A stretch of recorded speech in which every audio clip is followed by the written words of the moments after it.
आवाज आ रही है मेरी सबको? यस सर, नमस्ते सर। Yes sir. नमस्कार भैया, नमस्कार। कहाँ तक हो गया था कल, याद है यार? कल क्या पढ़ाया था आखिर में, लास्ट? किसी की याद है? हाँ सर वो XeF2 उसको XeF2 का मॉलिक्यूल। मॉलिक्यूलर ऑर्बिटल पढ़ाया था, है ना? हाँ ठीक है।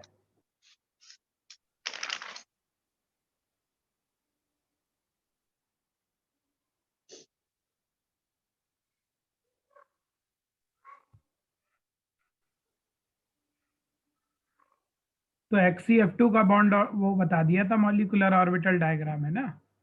सर हाँ। सर Bn और Bn प्लस और Bn माइनस में हम मॉलिक्यूलर ऑर्बिटल डायग्राम कौन सा बनाएंगे? मेन डायग्राम से जो न्यू मॉडर्न है या जो पहले से, क्योंकि उसमें इलेक्ट्रोनेगेटिविटी डिफरेंस जो है वो 1 आ रहा है। मैंने कल ये कहा, हमेशा पहले नॉर्मल डायग्राम बनाइए। केवल आपको एक सीओ में मॉडर्न की जरूरत है, बाकी किसी में मॉडर्न की जरूरत नहीं है। सर इलेक्ट्रोनेगेटिविटी डिफरेंस तो 1 आ रहा है। मेरे बेटा, फिर इसका मतलब कल तुम सुन नहीं रही थी जो हम बातें कह रहे थे। हमने कहा सबके मॉडर्न बन गए हैं, उनसे लेकिन ओके सर। करने की जरूरत तब करो जो हमारे नॉर्मल से एक्सप्लेनेशन नहीं आ रहे हैं। ये ओके। कहा, अगर हमारा नॉर्मल से ही बच्चे एक्सप्लेन हो रहा है तो मॉडर्न बनाने की जरूरत नहीं है, उसको आप नॉर्मल से ही बनाओ। ये कहा मेरे बेटा, तो आप उसको नॉर्मल वैसे ही बनाओ, ठीक है? सर Bn के लिए Bn माइनस और Bn प्लस का बॉन्ड ऑर्डर 2.5 ही आ रहा है, तो तो सर अपने अब क्या जेड इफेक्टिव से उसका बॉन्ड लेंथ जी डिसाइड जी करें? जी जी, जरूर जरूर, जहाँ बॉन्ड ऑर्डर सेम आए तो बॉन्ड जेड इफेक्टिव से। सर एक बार Bn माइनस और Bn प्लस का स्ट्रक्चर बना देंगे? भाई उसमें स्ट्रक्चर बनाने में क्या है, हमको तो यही नहीं समझ में आया। एनओ का बॉन्ड ऑर्डर, एनओ का बनाना सिखाया था। आपका बीएन का कितना आ रहा है बॉन्ड ऑर्डर? बीएन माइनस का बोलो कितना आया? सर 2.5। 2.5। बीएन पॉजिटिव का कितना आया? सर 2.5। और बीएन का कितना आया? सर 3। सबका ही आ रहा है?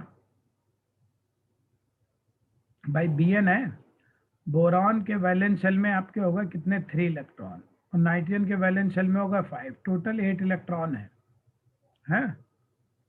और ये हमारा अगर देखो, और टोटल वैसे इलेक्ट्रॉन देखोगे तो 8 और 4 12 आएंगे। तो इसका मतलब ये sigma 2s, sigma anti bonding 2s, पाई आपके नीचे रहेंगे ये यहाँ, और ये डायग्राम आएगा पाई बॉन्डिंग सिग्मा 2pz, पाई एंटी बॉन्डिंग और sigma anti bonding 2pz। 8 electron भरने, आप यहाँ भर दीजिए। इसमें सिंपली 8 इलेक्ट्रॉन आपके ऐसे आ जाएंगे, ठीक? बीएन में नॉर्मल तरीके से भर दीजिए। पाई नीचे जाएंगे तो इसका मतलब बॉन्ड ऑर्डर आपका जो है, बॉन्डिंग में कितने इलेक्ट्रॉन है? 4 यहाँ, 2 यहाँ, 6। और एंटी बॉन्डिंग में कितने हैं? 2/2, तो 2 आ रहा है, तो 3 आ रहा है, आप लोग कह रहे हो है? नहीं सर, थोड़ा सा ना रॉन्ग कैलकुलेशन हो गया, 10 इलेक्ट्रॉन पकड़ लिए थे। ठीक है सर, हाँ सर। सिग्मा नीचे नहीं होगा क्योंकि ये पैरामैग्नेटिक होता है। अब वही बता रहे हैं। देखो, तो होता क्या है कंपाउंड की, मैंने ये कहा अगर आपको प्रॉपर्टीज नहीं पता है पहले से तो आपका डायग्राम कभी सही नहीं हो सकता। अगर कंपाउंड की प्रॉपर्टीज पता है तो ओके है, प्रॉपर्टीज नहीं पता है तो मान के चलो बनना ही नहीं है, तो किसी हालत में आपका सही नहीं आएगा। और डायग्राम कंपाउंड की प्रॉपर्टीज को, जो ऑब्जर्व्ड प्रॉपर्टीज हैं उनको एक्सप्लेन करता है। ध्यान रखिए, जो कंपाउंड ऑलरेडी बन गया है उन बने हुए कंपाउंड की प्रॉपर्टीज हम पहले पता करते हैं, फिर जब वो कंपाउंड की प्रॉपर्टीज हमें पता चल जाती हैं तब फिर हम उनमें जो है वो बॉन्डिंग को बनाते हैं। ये मैं कह रहा हूं, ठीक है? नहीं समझे? प्रॉपर्टीज पहले से ऑब्जर्व होनी चाहिए, उसी के बाद वो प्रॉपर्टी कंपाउंड की प्रॉपर्टीज को एक्सप्लेन कर पाएगा, अदरवाइज नहीं। जो Yes, sir. ऑब्जर्व्ड प्रॉपर्टीज हमारी हैं, वो ऑब्जर्व्ड प्रॉपर्टीज अगर जो हमने डायग्राम बनाया है जो भी उसको Yes, sir. एक्सप्लेन कर दें तो इसका मतलब वो डायग्राम हमारा सही है, और अगर एक्सप्लेन नहीं कर पा रहे हैं तो वो डायग्राम हमारा सही नहीं है। ये मतलब होता है इसका। सिंपल सी बात ये है यहाँ पे, समझने वाली जो है सबसे इम्पोर्टेंट बात, ठीक है? तो जैसे Bn है हमारा, Bn है, Cn है, जो भी है, तो इनके केस में अगर हम इसकी बात करें, मॉलिक्यूलर ऑर्बिटल डायग्राम हमारा कैसा होगा, किस बिहाफ में हम मॉलिक्यूलर ऑर्बिटल डायग्राम बनाएंगे, तो ये बेसिकली इस बात पे डिपेंड करता है हेटेरो में हमारा एनर्जी डिफरेंस पे। ये बात तो ठीक है, डायग्राम हमारे इलेक्ट्रोनेगेटिविटी डिफरेंस पे डिपेंड करते हैं, इसमें कोई दो राय नहीं है, इसमें बिल्कुल सही बात है। लेकिन प्रॉब्लम ये है कि हम वो एक्सपेरिमेंटल हमारा कहाँ जाएगा ये हम नहीं समझा सकते थ्योरेटिकली, ये हम थ्योरेटिकली उसको समझा नहीं सकते हैं। ये मैं कह रहा था, कल भी मैं यही कह रहा था, आप लोग बार बार एक्चुअली क्या कर रहे थे, आप लोग एक्चुअली रीजनिंग निकालने की कोशिश कर रहे थे कि रीजनिंग सही आनी चाहिए हमारी। आप क्या कर रहे थे, आप लोग एक्सप्लेनेशन देख रहे थे, आप लोग चाह रहे थे हर चीज का रीजन निकल आए। हर चीज का रीजन थ्योरेटिकली बताना पॉसिबल बिल्कुल नहीं है। ये बात बिल्कुल समझ के अच्छे से मान के चलोगे तभी शायद केमिस्ट्री आगे तक तुम सही समझ पाओगे, वरना बड़ा मुश्किल होगा कि आप सोचो हर चीज का हम रीजन निकालते रहे, तो वो संभव नहीं है। इस बात को तो पहले आप मन में एक बार बैठा ही लो अच्छे से, अगर ये नहीं है तो नहीं होने वाला, ये तो मान के चलो। मैं यहाँ लिखे ही दे रहा हूँ, ये बात कहीं पे किसी को दिखा दो तो समझ भी शायद जाए कि it is very difficult to predict the exact sequence, है ना, followed by the molecules under consideration।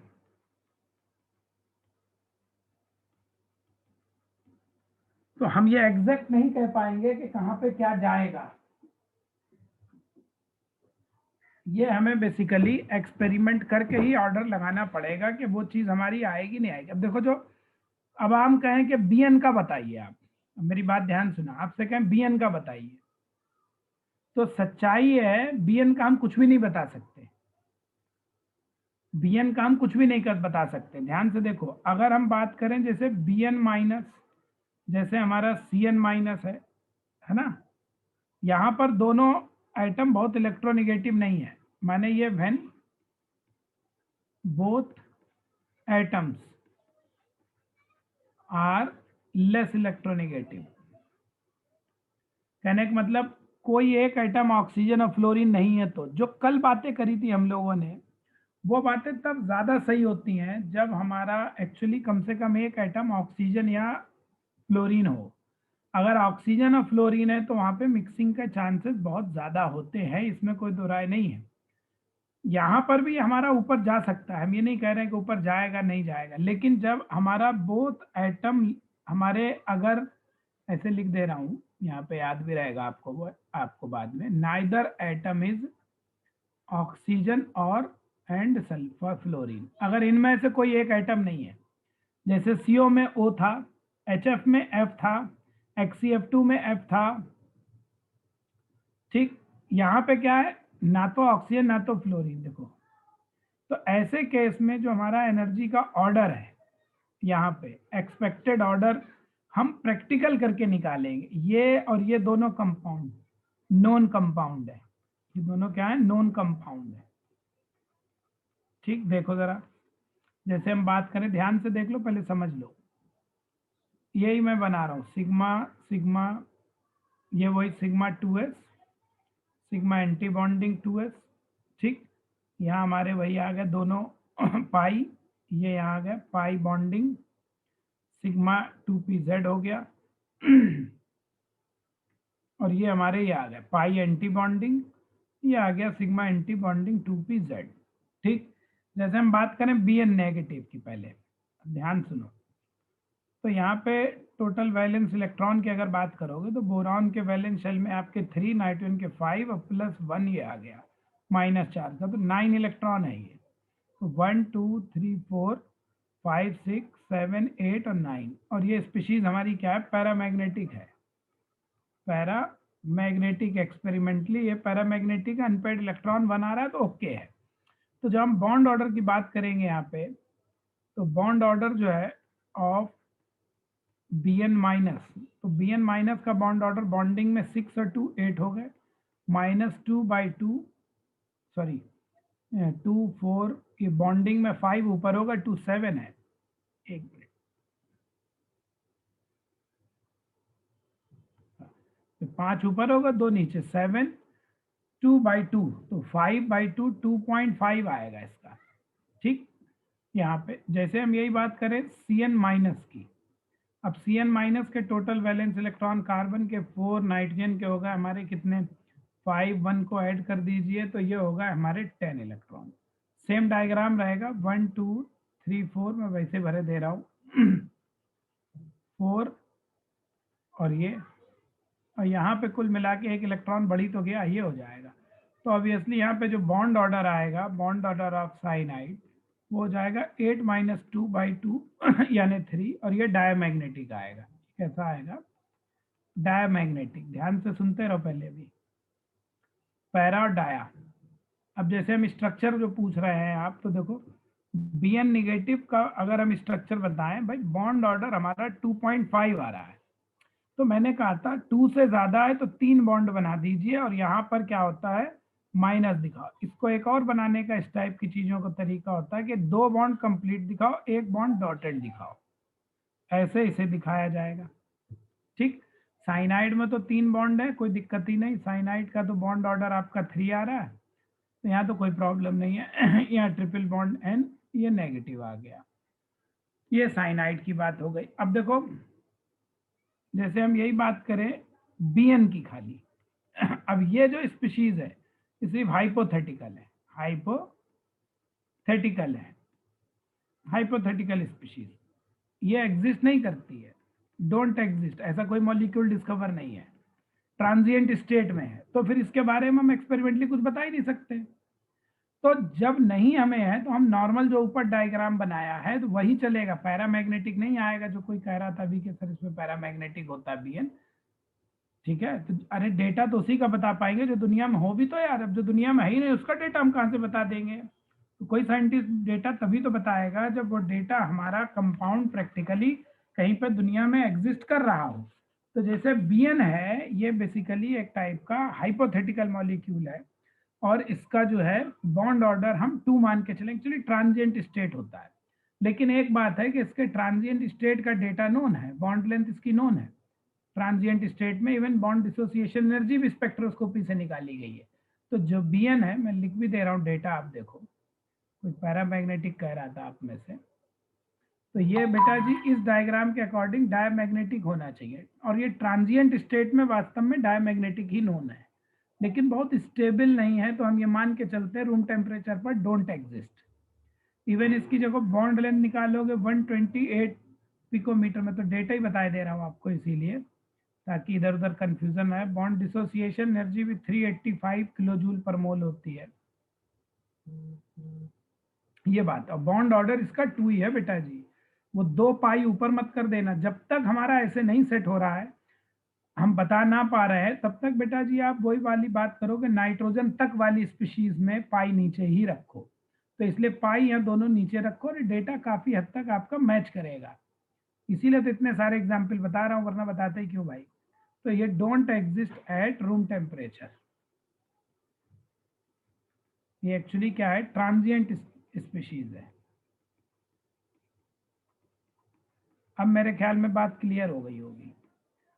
और जहां पे ऑक्सीजन और ऑक्सीजन आए, फ्लोरीन आए, जैसे HF में भी है, जैसे NO में भी है, वहां पे हमारी चीजें चेंज होंगी। ठीक है, वहां पे मॉडर्न से निकालोगे तो भी वही आएगा, कोई दिक्कत नहीं है। अब ऐसे Bn प्लस का बनाना तो सेम बेटा जी यही डायग्राम से बनेगा। ठीक है, Bn प्लस का भी सेम इसी से बना लेना। अब तो मेरे ख्याल में कोई जरूरत नहीं मुझे शायद बताने की Bn को, अब Bn प्लस का हो जाएगा आपसे। तो ये तो तुम्हारे हो गए इसकी बातें। अच्छा, अब देखो इवन देखो यही बात है,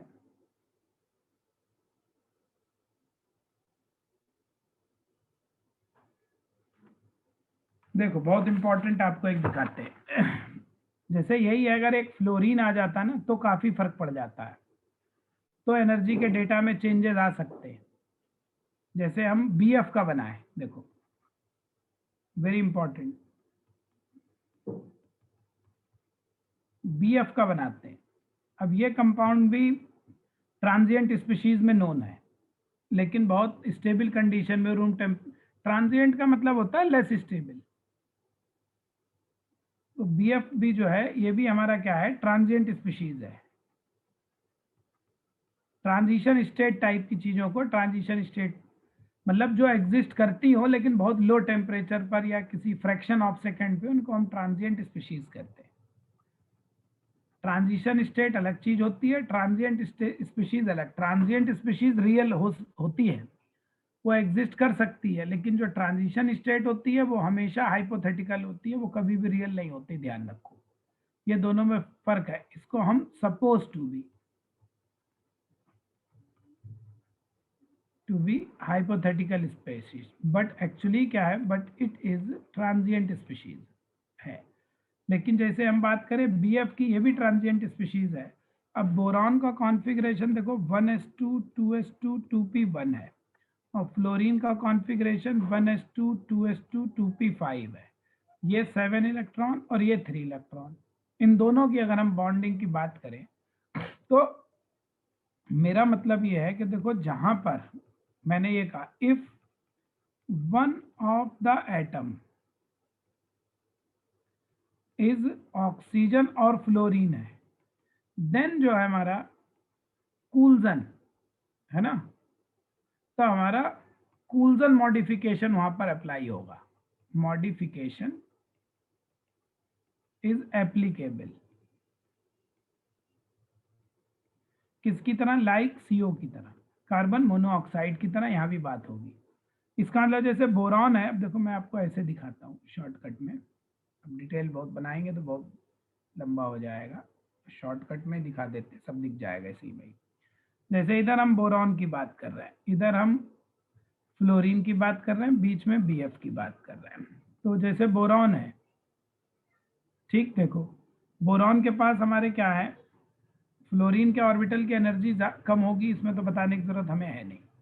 तो फ्लोरीन का देखो, ये तो नीचे तो उसका फ्लोरीन का 2s ऑर्बिटल है, और ये फ्लोरीन के हैं 2p ऑर्बिटल, ठीक, ये बात हो गई। अब होता क्या है कि जो हमारा बोरॉन है, इसके ऑर्बिटल में हाइब्रिडाइजेशन, ये बोरॉन के देखो 3 1 2 3 और एक ये इसका 2s, ये इसके 2p, इन दोनों में पहला हो गया sp हाइब्रिडाइजेशन। कौन सा हो गया, sp हाइब्रिडाइजेशन।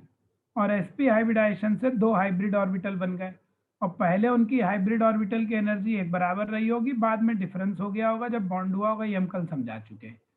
और 2 ये हमारा कहलाएगा sp hybrid of boron, sp hybrid of boron, और 2 ऑर्बिटल हमारे बच गए होंगे ये, जो कि हमारे 2p होंगे अनहाइब्रिड।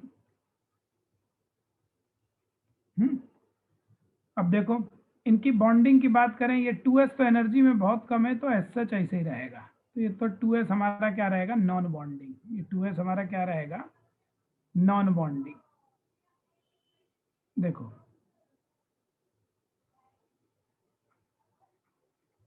ये 2s नॉन बॉन्डिंग हो गया, और जो नॉन बॉन्डिंग 2s है वो सिग्मा ही नेचर के होते हैं। देखो s ऑर्बिटल सिग्मा ही बना सकता है, इसलिए सिग्मा का नॉन बॉन्डिंग, s का नॉन बॉन्डिंग सिग्मा कहलाता है।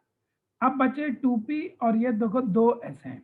अब इन 2p में एक p ऑर्बिटल, जो कि कौन सा हो रहा होगा, pz, क्योंकि sp हाइब्रिडाइजेशन में pz ऑर्बिटल यूज होता है, कल हमने बताया था। तो इसमें से मान लो एक कौन होगा, 2pz, वो 2pz इसके साथ मिलके एक बॉन्डिंग और एक नॉन बॉन्डिंग, तो ये आ गया इसका एक बॉन्डिंग। और बॉन्डिंग हमने आपको कल बताया था, शिफ्ट हो जाते हैं किसकी तरफ, बॉन्डिंग शिफ्ट हो जाते हैं मोर इलेक्ट्रोनेगेटिव एटम की तरफ।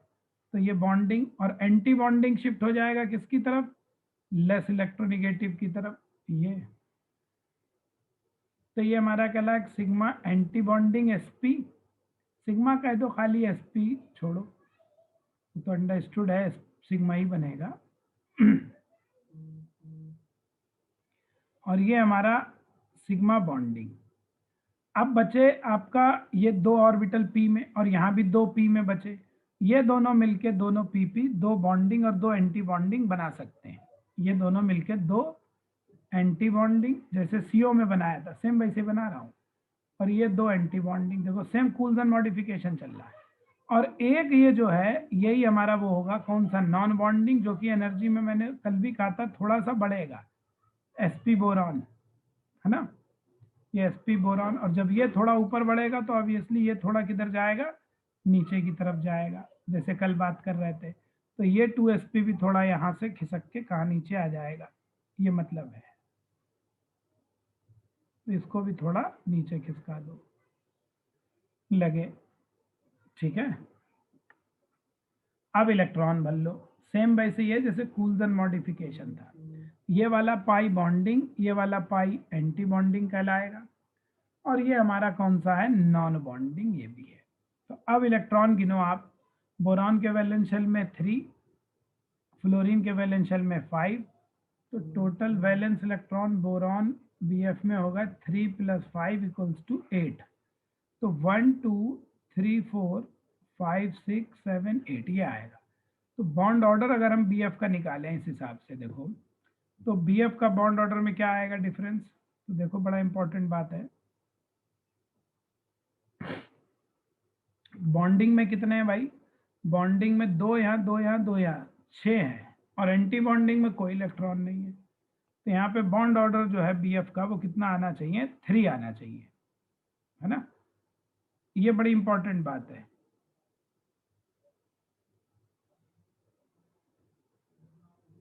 ये डायग्राम ये कहता है, देखो जो अभी इतनी बात करी, ये इसको देख लो एक नजर, कोई बात लग रही हो।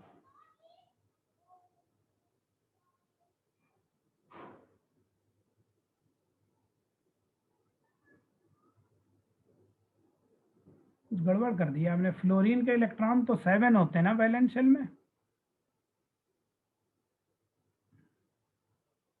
जोड़ने में गड़बड़ कर दिया। फ्लोरीन के 7 इलेक्ट्रॉन होते हैं। एक मिनट बेटा जी, ये 10 हो गए, तो 2 2 2 2 और 10 2 यहाँ आएंगे, ये आएगा। तो बॉन्ड ऑर्डर अगर हम देखें, बॉन्डिंग में 6 है, एंटी बॉन्डिंग में कोई 2 नहीं, तो ये 3 आना चाहिए बॉन्ड ऑर्डर, ठीक है। यहाँ पे बॉन्ड ऑर्डर 3 आना चाहिए हमारा, इस हिसाब से बात समझ में आ रही होगी, ठीक है। लेकिन ये बड़ा अजीबोगरीब बात है इसकी। क्या अजीबोगरीब बात है, वो समझने वाली बात है।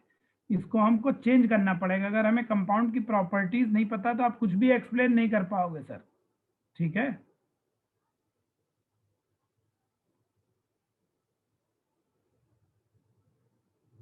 देखो समझो क्या कह रहा हूं। देखो CO and N2 and BF, अगर इन तीनों को आप देखो टोटल वैलेंस इलेक्ट्रॉन, कार्बन के वैलेंस शेल में 4, ऑक्सीजन के 6 10, नाइट्रोजन के 5 5 10, बोरॉन के 3, फ्लोरीन के 7 10। तो ये सब अगर देखो एटम का नंबर भी सेम है, आइसो एटॉमिक है, इलेक्ट्रॉन भी सेम है, आइसो इलेक्ट्रॉनिक है। 2 एटम का है तो लीनियर ही मानते हैं हम लोग, हालांकि सही शेप डंबल होती है। आइसो स्ट्रक्चरल है, इसका मतलब ये सब आइसो स्टीयर है। ये सब के सब क्या है, आइसो स्टीयर्स हैं, ठीक। आइसो स्टीयर हम कल बता चुके हैं, जिनमें तीनों बातें सेम होती हैं, वो आइसो स्टीयर है। अब बहुत इंपॉर्टेंट नोट लिख रहा हूं, इसको ध्यान से देखो।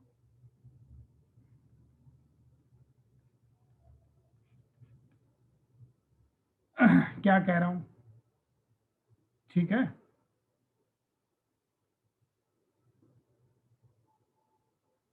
कि देखो बॉन्ड ऑर्डर इसका 3 आया था, इसका भी 3 आ रहा है, और इसका भी क्या आ रहा है, 3 आ रहा है। तो इसका मतलब बॉन्ड ऑर्डर दोनों के क्या आ रहे हैं, सेम आ रहे हैं। दोनों के बॉन्ड ऑर्डर क्या आ रहे हैं हमारे, सेम आ रहे हैं, है ना। अकॉर्डिंग टू MOT, जो बॉन्ड ऑर्डर्स हैं ऑफ BF और CO आर क्या है, सेम। हम CO से कंपेयर कर लें, चलो सबके सेम है। लेकिन अगर हम बॉन्ड डिसोसिएशन एनर्जी की बात करें, अगर हम दोनों के बॉन्ड डिसोसिएशन एनर्जी की बात करें, बट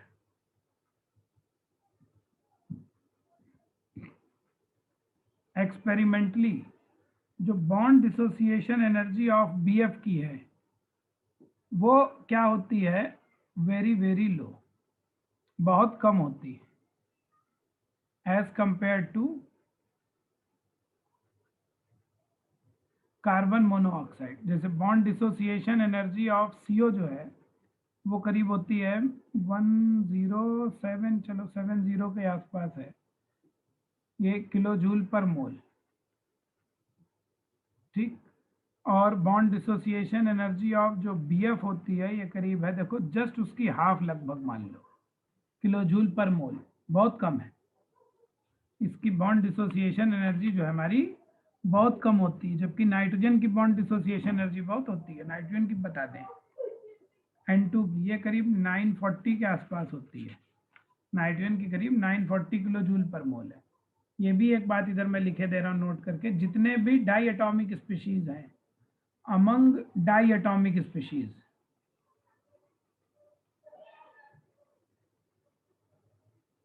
जितने भी हैं among all diatomic species, ठीक, हाईएस्ट जो हमारी बॉन्ड डिसोसिएशन एनर्जी है वो होती है ऑफ कार्बन मोनोऑक्साइड की, एंड सेकंड हाईएस्ट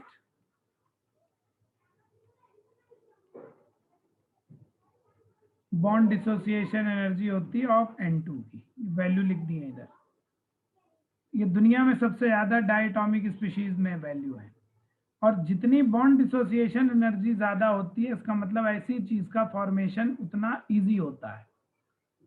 हायर, ये आगे भी काम आएगा बहुत, अभी सब जगह ऑर्गेनिक में, इनऑर्गेनिक में, higher the bond dissociation energy, इसका मतलब मोर feasible will be the formation of that species। जिस चीज की बॉन्ड डिसोसिएशन एनर्जी ज्यादा है उस चीज का फॉर्मेशन उतना ज्यादा होगा, that is heat of formation, heat of formation, या कह लो हीट ऑफ रिएक्शन कह लो, या सीधे सीधे कह लो such reactions will be highly exothermic होती है, हाईली एक्सोथर्मिक होती है, दैट इज हाईली स्पॉन्टेनियस होती है, हाईली स्पॉन्टेनियस होती है। इसीलिए हेंस अगर किसी रिएक्शन में, hence formation of CO in a reaction leads to spontaneity। अगर ये किसी रिएक्शन में CO निकल रही है, किसी रिएक्शन में N2 निकल रही है, तो वो रिएक्शन बहुत फिजिबल होती है, भले उनके साथ वाला चीज अनस्टेबल ही क्यों ना बने। उनके साथ वाली चीज अगर अनस्टेबल भी बन जाए, जैसे कि देखो ये है,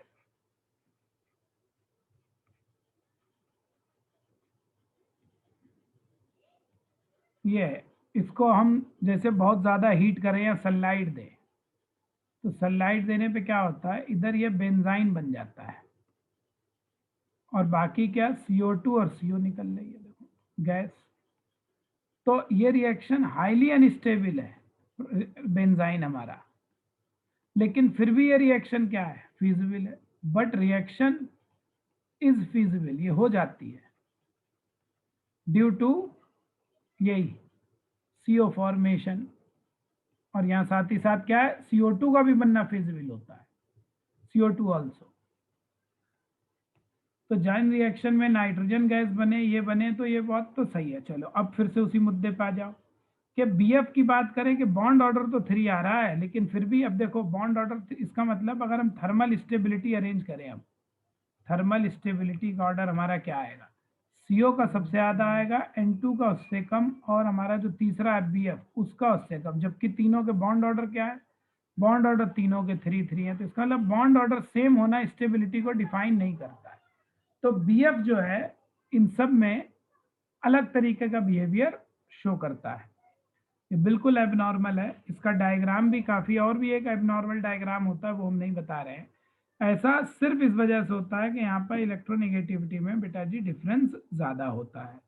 तो ये फ्लोरीन आएगा, ऑक्सीजन आएगा, ये मान के चलो वहाँ गड़बड़ होना है, और वो गड़बड़ आप थ्योरेटिकली कभी प्रिडिक्ट नहीं कर सकते, वो आपको सर याद ही रखना पड़ेगा। तो एक बात हम ये भी कह सकते हैं, 10 BF जो है is highly unstable, 3-3 bond order है फिर भी क्या है, हाईली अनस्टेबल होता है। इट यूजुअली, जब भी इसे बनाते हैं, इट यूजुअली अंडरगो डिस्प्रपोर्शनेशन,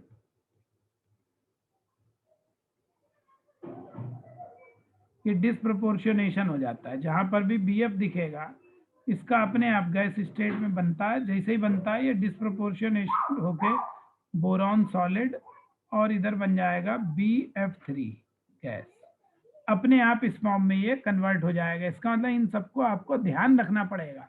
मतलब आप सोचो कि थ्योरेटिकली याद कर लें, और वो जितना ट्रिक्स बचपन से पढ़ रहे थे कि वो MOT में इधर डाला उधर डाला, वो बॉन्ड ऑर्डर ये वो सब दुनिया जमाने की जो भी तुमने कथा कहानी पढ़ी हो उस तरीके से कर लें, कुछ भी नहीं आने वाला सर उनसे आंसर, ये मैं पहले बता दे रहा हूँ।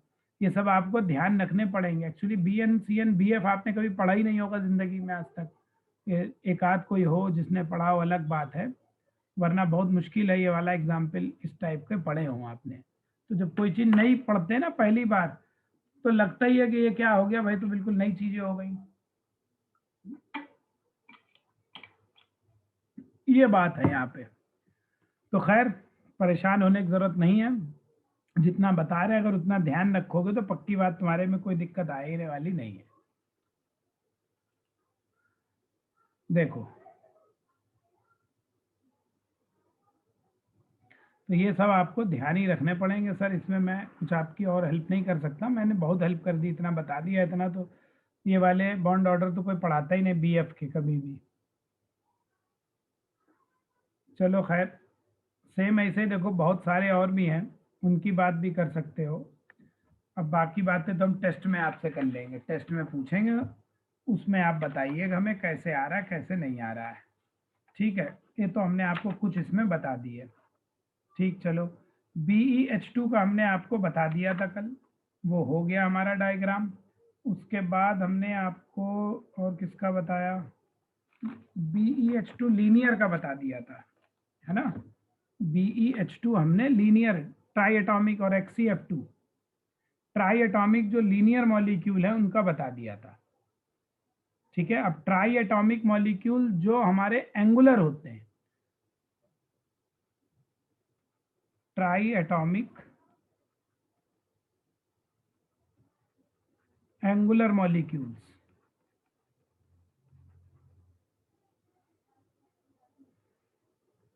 देखो try atomic angular molecule for example, इसमें हम आपको एक चीज बताएं, ध्यान से देखो। पहले तो ये पता कैसे चलेगा कि वो एंगुलर है या नहीं है। 3 एटम की चीज लीनियर हो सकती है या एंगुलर हो सकती है, 2 ही बातें होंगी तो कंफर्म है, इसमें तो बताने की हमें जरूरत है नहीं। 3 एटम की जो चीज है वो या तो एंगुलर होगी या लीनियर होगी, ये तो अंडरस्टूड है बिल्कुल, इसमें तो मेरे ख्याल में कोई हमें शायद इफ एंड बट कहने की जरूरत नहीं है, इतना तो आप जानते ही होंगे, ठीक। लीनियर की बात हम कर चुके हैं, आज हम बात कर रहे हैं जो हमारे कैसे हैं, लीनियर ना होके बेंट मॉलिक्यूल है, तो हम बेंट मॉलिक्यूल की बात कर रहे हैं इसमें। अब अगर हम बेंट मॉलिक्यूल की बात करें, ध्यान से देखो भाई जरा, एक मिनट देखो, एग्जाम्पल के लिए हम आपको पहले एक चीज दूसरी बताते हैं, वो सुनो, ये शायद पढ़ा हो कभी, वाल्स रूल, वाल्स डायग्राम कभी पढ़े हो आपने, वाल्स डायग्राम वाल्स रूल कभी पढ़े हैं तो बड़ी खुशी की बात, और नहीं पढ़े हैं तो भी खुशी की बात है, टेंशन मत लो। नहीं पढ़े हैं तो आज हम बताए दे रहे हैं शॉर्टकट में आपको वाल्स रूल और वाल्स डायग्राम क्या कहता है। वॉल्स डायग्राम तो क्वांटम में कभी कोई सर पढ़ा दे तो पढ़ा दें, नहीं पढ़ाए तो भी टेंशन मत लो। वॉल्स रूल हम आपको बता दे रहे हैं, आपको इसी की जरूरत पड़ेगी। वॉल्स रूल क्या होता है, कभी जरूरत पड़ गई तो, नहीं भी अगर पढ़े तो भी टेंशन मत लेना, तो भी आपका आंसर वेस्पर थ्योरी हम पढ़ा चुके हैं, उससे आंसर आ जाएगा तुम्हारा। वेस्पर थ्योरी से भी ये चीजें समझाई जा सकती है जो हम बात कर रहे हैं, फिर भी हम बता देते हैं आपको। देखो ट्राइंगुलर मॉलिक्यूल फॉर एग्जांपल मान लो AB2 टाइप की स्पीशीज है, यही तो है। तो वॉल्स रूल क्या कहता है, दो बातें कहता है कि जैसे AB2 टाइप स्पीशीज है, कुछ भी ऊपर प्लस माइनस हो उससे मतलब नहीं हमें, प्लस है माइनस है जीरो है जो भी हो, न्यूट्रल है कैसे भी हो। तो कह रहा अगर इसमें आप इलेक्ट्रॉन का नंबर गिनना है, total number of valence electron, if total valence electron यहाँ पर कितने हैं, अप टू 4 है, अगर 4 तक है तो पक्की बात वो लीनियर होगा। और अगर if total valence electron greater than 4 है ना, तो फिर वो हमारा एंगुलर होगा। 4 से ज्यादा है, और मतलब 4 to 8 होते हैं, 4 to 8, 4 नहीं, 4 से ज्यादा हो गया ना, 5 to 8। और एक बात ध्यान रखना, ये सेकेंड पीरियड पर वर्क करता है, किसके लिए, for second period element.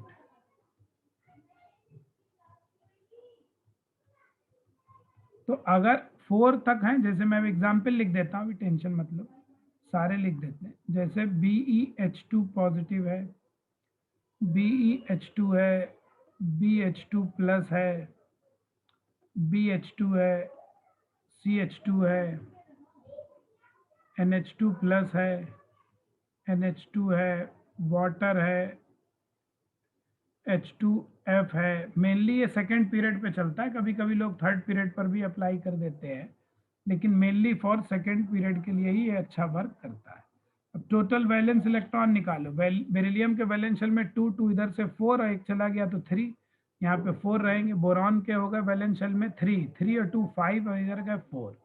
Boron के 3 और 2 5 हो गए, यहाँ पे 4 और 2 6 हो गए, यहाँ पे 5 और 2 7 और 1 6, यहाँ पे 7, यहाँ पे 8, यहाँ 9 to 11 1, इसके 7 to 9 और 1 8 आ गए। तो देखो ये तीनों जो है हमारे, यहाँ तक तो 4 इलेक्ट्रॉन है, तो ये तो हमारे कैसे होंगे, लीनियर होंगे। और ये सब जिसमें 4 से ज्यादा इलेक्ट्रॉन है, ये सारे के सारे हमारे कैसे होंगे, बेंट होंगे, बेंट या एंगुलर। ये कहलाता है वॉल्श रूल।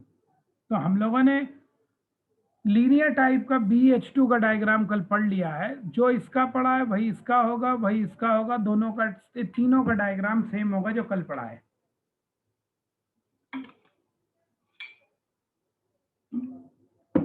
अब बात करें एंगुलर की। एक्चुअली ऐसा क्यों होता है डिफरेंस, वो हम नहीं पढ़ा रहे हैं, उसे पढ़ाएंगे तो बहुत देर लगेगा, इसलिए नहीं पढ़ा रहे हैं, आपको शॉर्टकट में ही बता रहे हैं, कि वो पढ़ाएंगे तो फिर वास्तव में टाइम लगेगा, उसमें मुझे पूरा बताना पड़ेगा ऑर्बिटल बना के, मॉलिक्यूलर ऑर्बिटल बनते कैसे, तब वैसे ज़्यादा मज़ा आता, लेकिन लिमिटेशन है क्लास की बेटा जी, एक मजबूरी है मेरी भी।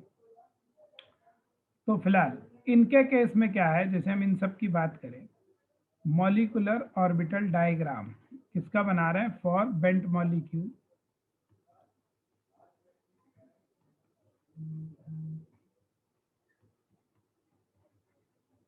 जितने ये ऊपर लिखे इन्हीं सब के लिए एज अबव। तो इन सब के लिए डायग्राम क्या होता है, देखिए सर, ये डायग्राम याद रखना पड़ेगा जो बताने जा रहे हैं, इसको बनाना नहीं सिखाएंगे हम आपको, बहुत टाइम लगेगा।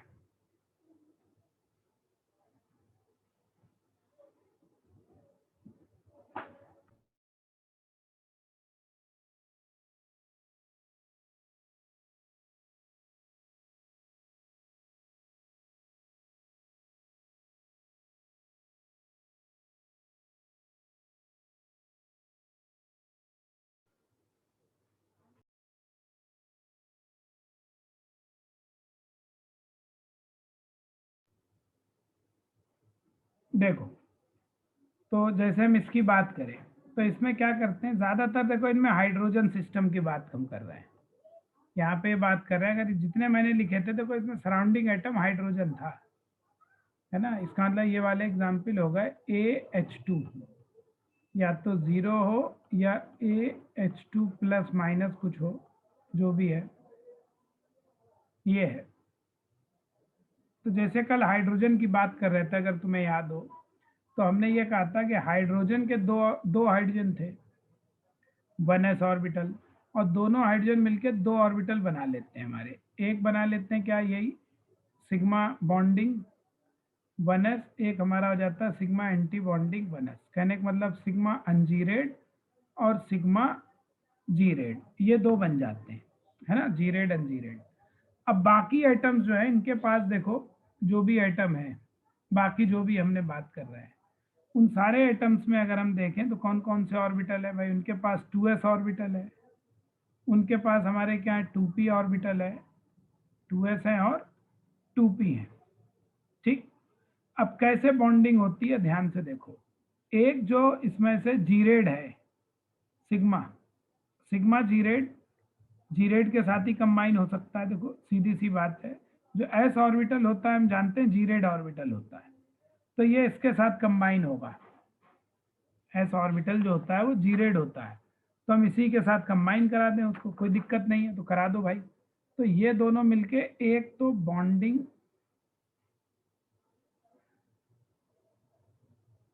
ये बना लेंगे और एक एंटी बॉन्डिंग,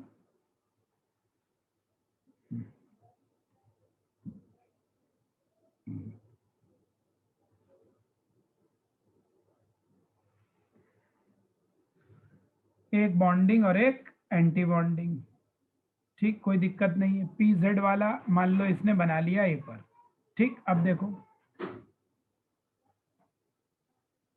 ये तो होगा इसके। अब ये जो अनजीरेड वाला है ये किसके साथ बॉन्ड बनाएगा भाई, अनजीरेड वाला, तो इसमें तो अनजीरेड होते हैं P में, ये तो अनजीरेड वाला इसी के साथ बना सकता, और तो किसी के साथ बना ही नहीं सकता, P से ही बना सकता है।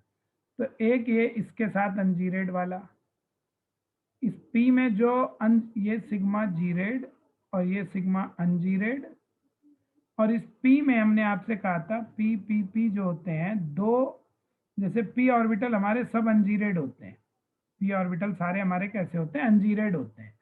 तो उनमें से एक इसमें से जो अनजीरेड है वो इसके साथ बॉन्ड बना लेगा, और एक हमारा यही बॉन्डिंग और एक एंटी बॉन्डिंग जो इसे हमने नीचे बनाए हैं। तो ये हमारा सिग्मा जीरेड हो गया एंटी बॉन्डिंग, ये सिग्मा अनजीरेड एंटी बॉन्डिंग, ये बन गया। अब देखो क्या हुआ, 2 p ऑर्बिटल इसमें बचे होंगे, बाकी तो इधर खर्च होगा, और एक, तो ये 2 p ऑर्बिटल यहाँ पे क्या रहेंगे, नॉन बॉन्डिंग रहेंगे। ये जो p ऑर्बिटल है ये हमारे कैसे हो जाएंगे, 2 नॉन बॉन्डिंग p ऑर्बिटल आ जाएंगे यहाँ पर, ठीक है। तो टोटल देखो 3 और 1 4 ऑर्बिटल इधर थे, 2 इधर थे, 6 ऑर्बिटल, ऊपर 2 बन गए, 2 ये 4 और 2 6, जितने ऑर्बिटल होते हैं उतने ही बनते हैं, ये तो बात पहले ही हम कह चुके, ठीक है, ये बात हम पहले ही कह चुके हैं। 6 ऑर्बिटल नॉन बॉन्डिंग यहाँ पे हमारे बन जाएंगे। तो ये एक अप्रॉक्सीमेट इसका डायग्राम है।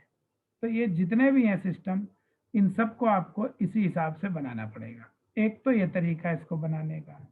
अब यहाँ पे एक दूसरा भी है एक्चुअली डायग्राम, तो दूसरा डायग्राम देखोगे, एक और भी है इसका, लेकिन अब वो हम उतना ना बताएंगे आपको। आप इतने भी इलेक्ट्रॉन जो भी भरने हैं वो आप इसमें भरो। अब यहाँ पे क्या कहते हैं, एक बात और कहते हैं, वो समझ लो धीरे से, हो सकता है थोड़ा कम समझ में आ रहा हो, टेंशन मत लेना, ये थोड़ा कॉम्प्लिकेटेड है ही। तो जो कॉम्प्लिकेटेड है उसका हमको इलाज तुम्हारे लिए बहुत ज़्यादा नहीं बता सकते बेटा जी, मजबूरी है हमारी भी। और डिटेल पढ़ाने का मतलब है एक दिन में एक ही डायग्राम 2-2 3-3 घंटा लगे पढ़ाने में, बनाने में मुझे, और वो एग्जाम में किसी पॉइंट ऑफ व्यू से है नहीं। समझने के बाद भी तुम्हें याद ही रखना पड़ेगा, अगर तुम्हें याद नहीं है तो बनने वाला नहीं है, ये बात मान के चलो। तो ये डायग्राम ऐसे बनते हैं। अब ये कहते हैं कि जो 2 सिग्मा यहाँ पे ये पाई ऑर्बिटल है, ये पाई ऑर्बिटल भी एक्चुअली क्या होते हैं, मिक्स होते हैं, और मिक्स होने के बाद इन दोनों की एनर्जी लेवल एक जैसी नहीं रह जाती है, इन दोनों की एनर्जी एक जैसी नहीं रह जाती है। ये दोनों भी दो अलग लेवल पर कन्वर्ट हो जाते हैं। तो अब हम क्या करें, अब हम ये पूरा डायग्राम बिगाड़ देंगे, इसकी हमें ज़रूरत नहीं है, सिर्फ समझाने के लिए ऐसे था। ये सब आप भूल जाइए, अब ये समझने के लिए वीडियो में देखना देख लेना, इसकी ज़रूरत नहीं है। अब हम क्या करें, जो फाइनल डायग्राम आता है मैं सिर्फ वो लिख रहा हूँ, और वो डायग्राम आपको याद रखना पड़ेगा, ठीक है। और डायग्राम याद नहीं है तो नहीं हो पाएगा, तो पक्की बात बता रहा हूँ, याद रखना पड़ेगा आपको। कैसे आएगा, ओवरऑल डायग्राम बता रहा हूँ, वो देखो ध्यान से। चलिए, तो ओवरऑल डायग्राम क्या आता है इसमें, बड़ा अजीबोगरीब, देखना। सिग्मा 1 सिग्मा 2 3 सब ऑर्बिटल अलग है। जितने ऑर्बिटल है, 4 एक तरफ थे, 2 एक तरफ थे, टोटल 6 ऑर्बिटल थे, है ना। सबके सब ऑर्बिटल अलग रहते हैं, 3 4 5 6, पूरे 6 ऑर्बिटल बनते हैं। ये यहाँ पर टोटल ऑर्बिटल जो है, यहाँ पर 6 ऑर्बिटल बनते हैं। ये सिग्मा एस होता है, ये सिग्मा पीजेड, 2pz ही है वो, खाली pz लिखे दे रहे हैं। फिर हमारा आता है ये नॉन बॉन्डिंग रहता है, याद रखना, ये रटने पड़ेंगे आपको, रट लीजिए इन्हें, इसका कोई इलाज नहीं है, मैं आपके लिए कुछ नहीं कर सकता, याद ही करना पड़ेगा बेटा जी। और यहाँ पे सिग्मा एंटी बॉन्डिंग px, ये ओवरऑल ये आता है इसका, ये लर्न इट मैं लिखे दे रहा हूँ। अब इलेक्ट्रॉन आप भर भर के जिसका हो उसका निकाल लीजिए। फॉर एग्जाम्पल हमें वाटर का निकालना है, तो वाटर में टोटल वैलेंस इलेक्ट्रॉन हमारे हो जाएंगे 8। तो अब ये 8 इलेक्ट्रॉन वैलेंस इलेक्ट्रॉन है, इसमें भरिए। तो वाटर का डायग्राम है, और अलग अलग बुक में अलग अलग डायग्राम दिए होंगे, इसलिए परेशान ना हो जाना सर, क्योंकि अलग अलग डायग्राम में क्या होता है कि अप्रोच अलग होती है। ये TSO अप्रोच है, ligand group orbital theory approach है, और कहीं पे ग्रुप थेरी दी होगी। जैसे मिशलर टार में डायग्राम देखोगे, ये बिल्कुल इससे अलग मिलेगा, मिशलर टार का डायग्राम बिल्कुल अलग है, ठीक है। वो लोग ग्रुप थेरी से बनाते हैं, हम ग्रुप थेरी से नहीं बना सकते आपके लिए, एग्जाम में भी उसका कोई यूज नहीं है, तो करेंगे क्या उसे बना के, वो तो सिर्फ प्रॉपर्टीज और बहुत सारे स्पेक्ट्रा के लिए है, और वाटर का स्पेक्ट्रा वगैरह में पढ़ना नहीं सिलेबस में। तो यहाँ पे देखो बॉन्ड ऑर्डर क्या होगा, ये दोनों तो नॉन बॉन्डिंग है, याद रखना बड़ा आसान है। देखो 2 नॉन बॉन्डिंग है, 2 बॉन्डिंग है, ये BMO है, ये नॉन बॉन्डिंग है, और 2 एंटी बॉन्डिंग है इसमें, ऐसे याद रख लो इस टाइप के सब। लेकिन उन पे लगेगा जो बेंट है, याद रखना, ये किसके लिए, AB2 टाइप स्पीशीज, जो कि कैसी है, बेंट है। लीनियर पे नहीं लगाना है सर, ये इसके लिए अलग है, ट्राई एटॉमिक के लिए है सिर्फ, और किसी के लिए नहीं है। टेट्रा एटॉमिक पेंटा एटॉमिक पे मत लगाने बैठ जाना यार, पता चले उसी पे लगा लो। तो यहाँ पे वाटर को अगर देखो बॉन्ड ऑर्डर निकालोगे, बॉन्ड ऑर्डर पूरे वाटर का, तो बॉन्डिंग में कितने 4 इलेक्ट्रॉन दिख रहे हैं, बाई 2, यही तो बॉन्डिंग में 4 है, वो तो नॉन बॉन्डिंग, उनसे कोई मतलब नहीं। इसका मतलब वाटर में टोटल 2 बॉन्ड होंगे, तो एक बॉन्ड ऑर्डर देखो इधर हो गया, एक बॉन्ड ऑर्डर इधर आ गया। और नॉन बॉन्डिंग क्या होते हैं, लोन पेयर होते हैं सर, यही लोन पेयर होगा वाटर के, ये क्या होगा, लोन पेयर। देखो 2, ये 2 लोन पेयर होगा, ये आपके 2 बॉन्ड पेयर हो गए। अब बैलेंस है चीजें, टोटल बॉन्ड ऑर्डर भी 2 है। तो इस तरीके से देखो वाटर का डायग्राम आएगा, तो याद कर लीजिए सर, इसका कोई इलाज और नहीं है, याद ही रखना पड़ेगा आपको। चलो,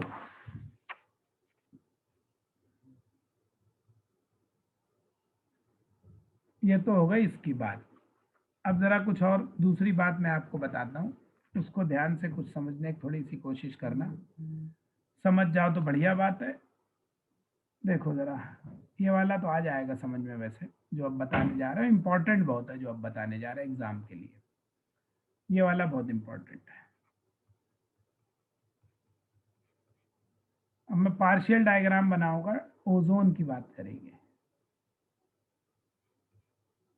इसका भी हम पार्शियल मॉलिक्यूलर ऑर्बिटल डायग्राम बनाएंगे, क्योंकि उसी से हमारा जहां भी ऑर्गेनिक में डायग्राम पढ़ोगे, जहां भी तुम ऑर्गेनोमेट्रिक में पढ़ोगे, सबके पार्शियल डायग्राम ही पढ़ोगे, कंबाइंड नहीं पढ़ोगे, हमेशा पार्शियली पढ़ोगे, ठीक है।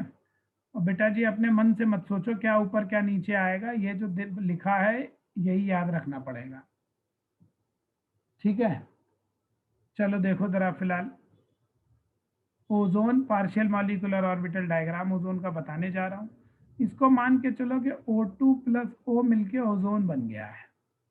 अगर O2 का आपको डायग्राम याद हो और ओजोन का हम बनाने जा रहे हैं, देखो ध्यान से क्या करते हैं। इसमें इधर तो O2 दिखा दो, इधर O दिखा दो और बीच में O3 दिखा दो। अब O में क्या था, 2 ऑर्बिटल थे हमारे, अगर याद हो आपको। ये पाई ऑर्बिटल थे, पाई एंटी बॉन्डिंग थे, अगर आपको याद आ रहा हो।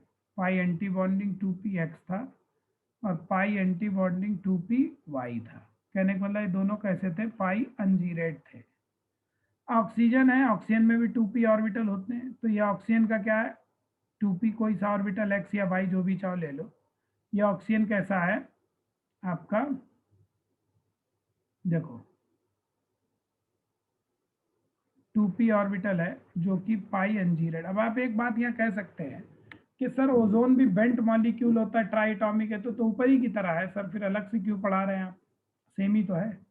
तो बेटा जी ऊपर वाले में एक बात और अब लिखेंगे जो यहाँ नहीं है, वो ये है AB2 स्पीशीज है, लेकिन ऐसी जिसमें डीलोकलाइजेशन नहीं है, नो डीलोकलाइजेशन, जिसमें रेजोनेंस नहीं होती है डायग्राम उनके लिए, और ओजोन में रेजोनेंस होती है, उस पर डायग्राम नहीं चलेगा, उसका डायग्राम अलग है। वो पूरा डायग्राम हम नहीं बनाएंगे, पूरा तो बहुत बड़ा डायग्राम है, हम शॉर्टकट में बता रहे, सारी प्रॉपर्टी एक्सप्लेन हो जाएंगी। ये दो मिलके एक्चुअली, और ये दो मिलके 3 ऑर्बिटल बनाते हैं इसमें, एक बॉन्डिंग, एक एंटी बॉन्डिंग और एक हमारा नॉन बॉन्डिंग। ऐसे है, पाई बॉन्डिंग, पाई एंटी बॉन्डिंग, ठीक, और ये हमारा पाई नॉन बॉन्डिंग। इतना है ओजोन हमारा, ठीक। इसको ध्यान रखिए। अब ओजोन में अगर तुम ध्यान रखो, ये जो 2 ऑर्बिटल थे इसमें 2 इलेक्ट्रॉन होते हैं, सॉरी एक पैरामैग्नेटिक होता है ना ऑक्सीजन, तो इसमें हमारा एक इलेक्ट्रॉन होता है, एक इसमें एक इसमें, ठीक, ये होता है ओजोन में। और एक p के 2 इलेक्ट्रॉन इधर ले लो, ये दोनों मिलकर टोटल 4 इलेक्ट्रॉन हमारे यहाँ बनेंगे। तो बॉन्ड ऑर्डर अगर हम निकालेंगे तो बॉन्ड ऑर्डर हमारा बॉन्डिंग बाय 2 का मतलब 1 आएगा। अब देखो ये डायग्राम जो बना, ध्यान से देखना, ये पाई डायग्राम है, ये क्या है, पाई इलेक्ट्रॉन डायग्राम है। इसको समझाने के लिए पहले मुझे आपको कुछ और समझाना पड़ेगा, थोड़ा समझो। एमओटी उतनी आसान नहीं होती जितना हम लोग पढ़ लेते हैं 11 12 बीएससी में। तो मैं अभी भी आपको आसान वाले ही बता रहा हूँ, कठिन वाले बता भी नहीं रहा हूँ, वो तुम्हारे सिलेबस से मतलब भी नहीं उतना। तो कभी एमएससी क्लास पढ़ा रहे तो उनको पढ़ाते हैं हम डिटेल में, सब फिर हम डिटेल में पढ़ाते हैं ग्रुप थेरीज बना के। लेकिन अब क्योंकि यहाँ पे उससे कोई मतलब नहीं, सब्जेक्टिव पेपर है नहीं, वो सब्जेक्टिव अप्रोच के लिए ही होता है, ऑब्जेक्टिव में उससे कोई मतलब भी नहीं होता है। देखो 2 खास बातें हैं, नोट करके बता रहा हूँ, ध्यान से देखो। ओजोन की खास बात क्या है, पहली बात तो डायमैग्नेटिक होता है, प्रैक्टिकल से हमें ऊपर देखो डायग्राम से दिख भी रहा है। दूसरी बात यहाँ पे जो है पाई इलेक्ट्रॉन डीलोकलाइजेशन होता है। देखो ओजोन को हम कैसे बनाते हैं, आपने पढ़ा होगा ओ और कोऑर्डिनेट बॉन्ड ऐसे, ये वीबीटी स्ट्रक्चर है, या इसको हम लोग ऐसे बनाते हैं, ओ ओ नेगेटिव पॉजिटिव, फिर इसमें क्या होती है रेजोनेंस, ये यहाँ ये यहाँ। तो असल में अगर हम हाइब्रिड को देखें तो हम इसका हाइब्रिड बना रहे हैं, हर रेजोनेंस स्ट्रक्चर का हाइब्रिड होता है। तो हाइब्रिड इसका क्या है, देखो ये है, और अंदर कौन, पाई इलेक्ट्रॉन डीलोकलाइज हो रहा है, और ये बाहर कौन है, सिग्मा है। हम सिग्मा की बात ही नहीं कर रहे हैं, हम सिर्फ डायग्राम बना रहे हैं पाई का। और देखो इसीलिए यहाँ सब सिर्फ कौन इन्वॉल्व है, पाई पाई पाई, तो इसीलिए पाई इलेक्ट्रॉन का डायग्राम है, ये ध्यान रखो। और पाई इलेक्ट्रॉन का बॉन्ड ऑर्डर कितना, यानी ये बॉन्ड ऑर्डर फॉर किसके लिए, ओजोन के लिए है, वो भी किसके लिए, फॉर पाई बॉन्ड्स के लिए, पाई बॉन्डिंग का, वो कितना आ रहा है 1। इसका मतलब है दैट इज के ओजोन में ये तो हमारा सिग्मा सिग्मा है, और यहां से यहां जो डीलोकलाइजेशन है पाई का, वो पाई बॉन्ड ऑर्डर जो है हमारा कितना आ रहा है 1। पाई बॉन्ड ऑर्डर टोटल हमारा कितना है 1 है। इसलिए ध्यान से देखो, total bond order of ozone की अगर हम बात करें तो सिग्मा का क्या है, 2 बॉन्ड तो सिग्मा है, आपको दिख ही रहे हैं दोनों तरफ, है ना। और एक हमारा है काय का, पाई का, तो टोटल बॉन्ड ऑर्डर कितना है 3 है। अब आपसे कहे इन ओजोन ऑक्सीजन बॉन्ड ऑर्डर की बात करिए तो देखो सिग्मा प्लस पाई, सिग्मा कितना है 1 है, चाहे इधर देखो चाहे इधर देखो, सिग्मा तो यहां से देख लो, ये पाई बॉन्ड ऑर्डर कितना आ रहा है 1, तो सिग्मा तो दोनों तरफ हमारा क्या है 1 है, सिग्मा हमारा 1 माने एक बॉन्ड ऑर्डर तो है ही, और एक पाई बॉन्ड दोनों तरफ घूम रहा है, तो दोनों जगह कंट्रीब्यूशन कितना होगा, हाफ हाफ होगा, तभी तो जुड़ के 1 बनेगा। तो इसका मतलब ओजोन का बॉन्ड ऑर्डर सर कितना है 1.5 होता है। इसका मतलब देखो ऑक्सीजन की बात करें और ओजोन की बात करें, यहाँ बॉन्ड ऑर्डर ओ बॉन्ड ऑर्डर यहाँ आता है 2 और यहाँ कितना आ रहा है 1.5। इसका मतलब इधर से इधर अगर चलोगे तो बॉन्ड ऑर्डर डिक्रीज हो रहा है, इसलिए बॉन्ड लेंथ जो है वो इंक्रीज होगी, है ना, और स्ट्रेचिंग फ्रीक्वेंसी ओ जो है वो भी हमारी क्या होगी, डिक्रीज होगी, बॉन्ड डिसोसिएशन एनर्जी भी डिक्रीज होगी। इसका मतलब दैट इज थर्मल स्टेबिलिटी भी हमारी क्या होगी, डिक्रीज होगी। इसका मतलब ओजोन लेस स्टेबल है एज कंपेयर टू ऑक्सीजन। तो ओजोन ऑटोमेटिकली इसीलिए अपने आप ऑक्सीजन में कन्वर्ट होती है, क्योंकि थर्मली ओजोन लेस स्टेबल है, तो वो एज देखो ये ozone is thermally less stable है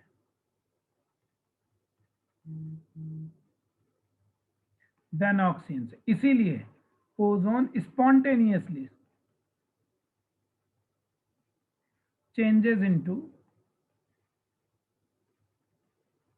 ऑक्सीजन, वो अपने आप ऑक्सीजन में कन्वर्ट होती रहती है। और अगर कोई चीज कैटलिस्ट का काम करके इस प्रोसेस को इंक्रीज कर दे कि 2O3 कन्वर्ट हो रही है किसमें 3O2 में, तो फिर वहां पर क्या होता है, ओजोन का कन्वर्जन का रेट और बढ़ जाता है, और उसी को हम क्या कहते हैं, ओजोन लेयर डिप्लीशन। ये बात है, ठीक है। तो ओजोन लेयर डिप्लीशन का एक ये वजह है जो मैंने अभी आपको समझाने की कोशिश करी है थोड़ी सी, बाकी चीजें कैटालिसिस का काम करती है।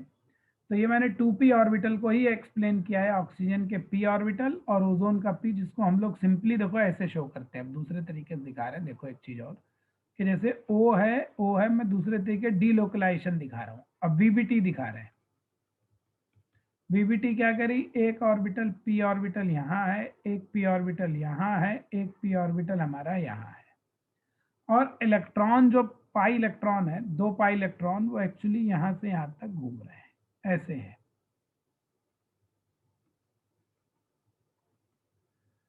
है ना। यानी O और O, और ये देखो इलेक्ट्रॉन क्लाउड हमारा ऐसे घूम रहा है इसमें, है ना, O। तो ये इलेक्ट्रॉन क्लाउड को अगर आप देखो, इसको क्या नाम दोगे, 3 एटम है, 3 सेंटर, और इलेक्ट्रॉन 2 है, 2 इलेक्ट्रॉन, और ये 2 इलेक्ट्रॉन कौन से, पाई इलेक्ट्रॉन है, कौन से, 3 सेंटर 2 इलेक्ट्रॉन बॉन्डिंग है। कभी नहीं देखा होगा, आप देख लो, बेंट बॉन्ड है, ये जनरली कोई सुनाएगा भी नहीं तुम्हें। बनाना बॉन्ड है, जनरली तो लोग कहते हैं बनाना बॉन्ड B2S6 में, ओजोन में तो कोई बताता भी नहीं है। तो यहाँ ओजोन में भी सर बनाना बॉन्ड है, ओजोन में भी क्या है, बनाना बॉन्ड होता है सर, बेंट बॉन्ड होता है, पाई बॉन्ड इसका बेंट बॉन्ड, बनाना बॉन्ड होता है। अब जैसे यहीं पे तुमको कंपेयर करने को आ जाएगा question, compare bond length, bond dissociation energy, thermal stability, stretching frequency, किसमें, इन O3 प्लस O3 माइनस, सबका ऊपर वाला डायग्राम लो और घर पे कर लीजिए, आराम से बन जाएगा। डायग्राम ओजोन से ही बाकी बनाना पड़ेगा, ठीक है। ऑक्सीजन का p ऑर्बिटल मिक्स होगा इसमें, और O2 के जो है वो 2 ऑर्बिटल हमने लेने हैं, वो वाले मैंने बता दिया आपको। इस तरीके से सर उसका डायग्राम बनता है। लो भाई,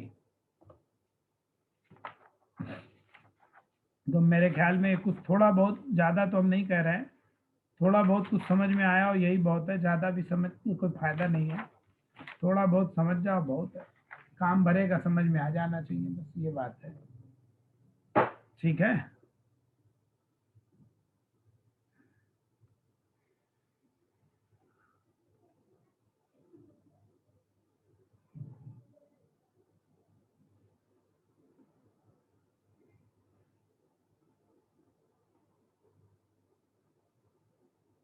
देखो जैसे हम बात करें टेट्राहेड्रल मॉलिक्यूल मीथेन की, अब पॉली एटॉमिक आ गया, ट्राई एटॉमिक खत्म सर, ये है पेंटा एटॉमिक, है ना, पॉली एटॉमिक।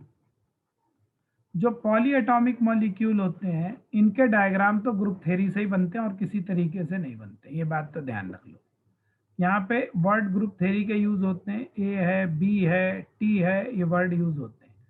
ए का मतलब होता है सिंगली, और ये कोई नहीं पढ़ाएगा, सिर्फ याद ही करने होते हैं, क्योंकि इनका ग्रुप थ्योरी के लिए पहले करेक्टर टेबल बनाओगे फिर डायग्राम बनेगा। इसका मतलब मीथेन का डायग्राम पढ़ाने के लिए कम से कम 3-4 घंटे चाहिए, तो एक एक डायग्राम बनाने के समझा के ग्रुप थ्योरी 3-4 घंटे, इसलिए कोई मतलब नहीं होता। सारी दुनिया में सारे टीचर नहीं, सारे साइंटिस्ट भी इसको याद ही करते हैं।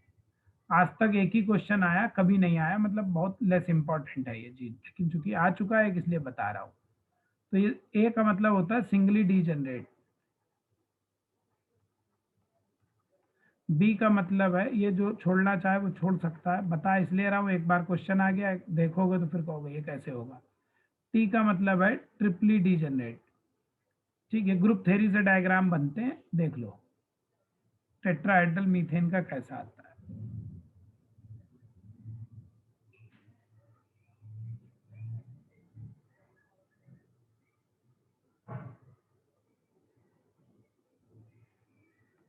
इधर वही कार्बन, इधर हम हाइड्रोजन शो करेंगे 4 और बीच में शो करेंगे मीथेन को। तो कार्बन के पास क्या क्या है उसको देखिए आप ध्यान से। कार्बन के पास हमारा क्या है, 2s ऑर्बिटल है, ठीक, ये कार्बन का 2s ऑर्बिटल है। कार्बन के पास 2p ऑर्बिटल है, ठीक, और हाइड्रोजन के पास 4 ऑर्बिटल है। हाइड्रोजन के पास हमारे कितने, 4 ऑर्बिटल, 1 2 3 4 हाइड्रोजन है, 4 हाइड्रोजन हो गए।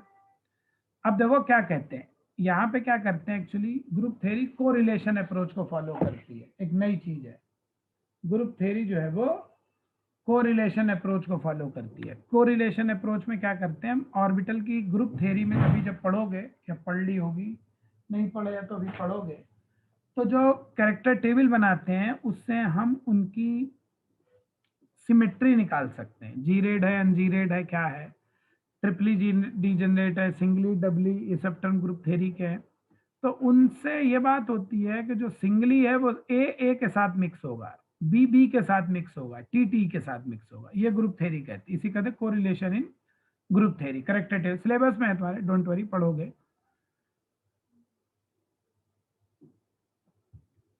ग्रुप थ्योरी से हाइब्रिडाइजेशन निकालना भी सीखोगे, ग्रुप थ्योरी वाले सर पढ़ाएंगे ग्रुप थ्योरी में आपको। तो देखो 2s है, अब यहाँ पे देखो जो s ऑर्बिटल है अकेला है, इसलिए हम कहेंगे इसे सिंगली डीजेनरेट ऑर्बिटल। ये 3 है तो इसको हम ट्रिपली डीजेनरेट कहते हैं। ये A1 कहलाता है, ये 2, ये 1 2 सब क्या ग्रुप थ्योरी के ऑर्डर होते हैं करेक्टर टेबल के। अभी ऑर्डर निकालना है, सब सीखोगे, इसलिए यहाँ पे इन्हें लर्न कर लो, सब सिखाया जाएगा ग्रुप थ्योरी में, टेंशन मत लेना। अब तो इसका मतलब ए भी है, टी भी है, तो इसमें जो 4 हाइड्रोजन होंगे, इसका मतलब इन 4 हाइड्रोजन में भी डिफ्रेंसिएशन होना चाहिए। एक 3 अलग होने चाहिए, एक अलग, एक होगा A1 और 3 होंगे T2, ताकि A1 A1 से मिले, T2 T2 से मिले। तो A1 A1 से मिलके देखो 2 मॉलिक्यूलर ऑर्बिटल बनाता है, एक को कहते हैं A1 बॉन्डिंग, और एक बनेगा हमारा A1 एंटी बॉन्डिंग। ये हमारा हो गया A1 एंटी बॉन्डिंग। और जो 3 ये है ट्रिपली डीजेनरेट, ये 3 आपस में मिलके 3 बॉन्डिंग, इनको T2 बॉन्डिंग कहेंगे, और 3 बन जाएंगे anti bonding, T2 anti bonding. अब देखो टेट्राहेड्रल जो ज्योमेट्री होती है, अगर कोऑर्डिनेशन पढ़ ली होगी तो सर ने बता दिया होगा, ये जीरेड नहीं होती है, नॉट जीरेड। इसीलिए कोऑर्डिनेशन में वो हम लोग लिखते हैं ना T2G EG जैसे ऑक्टाहेड्रल में, लेकिन टेट्राहेड्रल में हमने T2 लिखते हैं, इसीलिए G नहीं लिख रहे हैं यहाँ पे। T2 अगर ज्योमेट्री जीरेड आ जाएगी तो T2G हो जाएगा, ये AG हो जाएगा, ये है ना, A1G कहेंगे तब इसे। अब टोटल वैलेंस इलेक्ट्रॉन निकाल लो इन मीथेन, तो वो टोटल हमारे कितने, कार्बन के 4, हाइड्रोजन के 8 इलेक्ट्रॉन हो गए। तो अब बॉन्ड ऑर्डर भी निकाल सकते हो और यहाँ पे इलेक्ट्रॉन को फिलिंग कर लीजिए, सब बातें 1 2 3 8 इलेक्ट्रॉन हो गए ना, तो 6 यहाँ आ जाएंगे, 3 ऑर्बिटल है ना, ये 3 ऑर्बिटल में ये होगा। तो टोटल बॉन्ड ऑर्डर निकाल लोगे, बॉन्ड ऑर्डर ऑफ मीथेन, पूरे मीथेन का बॉन्डिंग में 8/2 0, उसमें सॉरी इधर 0 है तो कितना आ गया 4, इसका मतलब मीथेन में 4 बॉन्ड है। ये देखो, ये ज्यादा अच्छा एक्सप्लेनेशन, इसका मतलब देखो 6 इलेक्ट्रॉन पेयर जो है इसमें देखो 3 अलग है और 1 अलग है, इसका मतलब सारे एक बराबर एनर्जी के नहीं है, 3 इलेक्ट्रॉन बॉन्ड पेयर अलग होते हैं, ये भी बॉन्ड पेयर है, ये भी बॉन्ड पेयर है, 3 बॉन्ड पेयर अलग है और 1 बॉन्ड पेयर अलग है। क्यों? क्योंकि ये हाइब्रिडाइजेशन की बात नहीं करती। तो इसमें इस लिहाज से अगर देखो तो एमओटी थोड़ी सही है, लेकिन अच्छी बात इसलिए नहीं है कि मीथेन के तो सारी कुछ सेम ही चीज है, तो चारे ऑर्बिटल सेम आने चाहिए एनर्जी के, लेकिन यहाँ पे 3 अलग है 1 अलग है, तो ये डायग्राम गलत है इस हिसाब से। तो एमओटी भी परफेक्ट नहीं है, बीबीटी भी परफेक्ट नहीं है, कंपाउंड दोनों जो है मिलकर ही बनाते हैं। बेटा जी 1 2 और 1A से क्यों बना रहे हैं बता तो दिया, ए से ही मिलेगा, T2 T2 से मिलेगा, T से मिलेगा, ए से मिलेगा, बी से मिलेगा, ये सिमेट्री रूल है, इसी को कहते हैं सिमेट्री मैचिंग। अब अगला देखो, लास्ट है बस ये, molecular orbital diagram of SF6। अब SF6 जो होता है ऑक्टाहेड्रल होता है, ऑक्टाहेड्रल है तो ये जीरेड अनजीरेड होगा, इसमें जीरेड अनजीरेड वर्ड हम यूज करेंगे, टेट्राहेड्रल में जीरेड अनजीरेड को हम नहीं कर पाएंगे। ठीक है, देखो बहुत से लोगों को लग रहा होगा आपके क्लास में कि सर पढ़ा कम रहे रटा ज्यादा रहे, तो लोगों को क्या होता है ना, जो सही चीज पढ़ाओ तो उनको लगता है ये कैसी पढ़ाई, ये सब रटना ही पड़ रहा है, बिना रटे काम ही नहीं चल रहा। बेटा जी अगर हम इसको जबरदस्ती अपने मन से अपनी थ्योरी बना के तुम्हें समझाने की कोशिश करेंगे तब तुम्हें लगेगा अच्छा पढ़ा रहे हैं, लेकिन पता वो गलत अप्रोच है। जो सच है हम वही पढ़ा रहे हैं, हम अननेसेसरी में अपने आप को, कोई हमें आपके साथ वो नहीं बनाना है कि हम बहुत आपसे बहुत स्टाइलिश टीचर बन जाएं, बहुत समझाएं, हमें कोई आपसे मार्केट नहीं बनानी अपनी अपने आप की। हमारा ये अप्रोच है कि जो बेटा जी सही है वही पढ़ाया जाए, और जो चीज़ सही होती है ना उसको पढ़ोगे तो थोड़ा सा टेंशन आएगा। हम अपनी ट्रिक्स बना के पढ़ाने की कोशिश कभी नहीं करते, जो साइंटिस्ट ने कहा है वही बता देंगे। इतने बड़े देखो टीचर्स पढ़ाते हैं, बहुत से लोग वो कहते हैं ऐसा ऐसा, ये सब बेकार की बात है यार। साइंटिस्ट ने रिसर्च करी है, हमने इनऑर्गेनिक में जो मीथेन है इस पे हमने कौन सी रिसर्च करी जो हम पढ़ा देंगे बताइए आप। तो हम तो उसको फॉलो ही करेंगे ना जो पढ़ाया गया है, तो फॉलो वही करना चाहिए जो रिसर्च पेपर में पब्लिश है। जो पब्लिश नहीं है बेटा जी उसको तो फिर अपने मन से यार बिल्कुल गलत बात है। तो ऐसे हम नहीं बनना चाहते हैं, हम है ही नहीं ऐसे, बन भी नहीं पाएंगे कभी जिंदगी में। हम तो जो सच है वही पढ़ाएंगे, और सच थोड़ा कड़वा होता है इसीलिए थोड़ी पढ़ाई ये रटने वाली लग रही होगी, लेकिन उसका कोई इलाज नहीं है मेरे पास। अब इसमें लोग LGA मैंने देखा कि टीचर इसमें वैसे इस टाइप के पढ़ाते बहुत कम लोग हैं, 1-2 लोग हैं, 1-2 तो हमारे स्टूडेंट है वही पढ़ाते हैं, 1-2 टीचर वो पढ़ाते हैं, वो अपनी नई उसमें थ्योरी हमने देखा उनका नोट्स पढ़ाते, पता नहीं कौन सा फॉलो करते हैं भगवान ही जाने। और हम जो बुक को फॉलो कर रहे हैं वो बुक का नाम ही MOT जो हम आपसे पढ़ा रहे हैं, MOT बुक का नाम ही उसी से अच्छे अच्छे राइटर्स ने लिखा है, पूरी बुक ही MOT की है। लोग एक MOT का चैप्टर होता है और हम जिसको पढ़ा रहे हैं करीब 1,500-2 हज़ार पेज की बुक है, पूरी बुक का नाम ही MOT ही भरा है उसमें, तो वहां से पढ़ा रहे हैं आपको, स्टैंडर्ड बुक है। तो चलो खैर जैसे आपको अच्छा लगे करिए, लेकिन जितना बता रहे हैं याद जरूर रखिए मेरे बच्चों, इतनी हमें आपसे बड़ी गुजारिश है। देखो सल्फर की फिलहाल बात करें, अब सल्फर के पास क्या है, देखो 3s है और सल्फर के पास क्या है 3p ऑर्बिटल है, ये 3p है सल्फर के, है ना 3p है, और ये सल्फर का 3s है। फ्लोरीन की इलेक्ट्रोनिगेटिविटी अब देखो टोटल ये है, d ऑर्बिटल की बात ही नहीं कर रहे, वाह। अब देखो VBT क्या कहती है, अकॉर्डिंग टू अगर वीबीटी चलोगे तो वीबीटी तो क्या कहती है, SF6 में सर sp3 हाइब्रिडाइजेशन है, डी ऑर्बिटल की बात कर रही है, और हमने यहाँ कहीं डी ऑर्बिटल लिखा ही नहीं एमओटी में। बट इन एमओटी को हम देखें, यहाँ पर here no d orbital contribution, simple diagram है, तो ये डी ऑर्बिटल की बात ही नहीं करती है।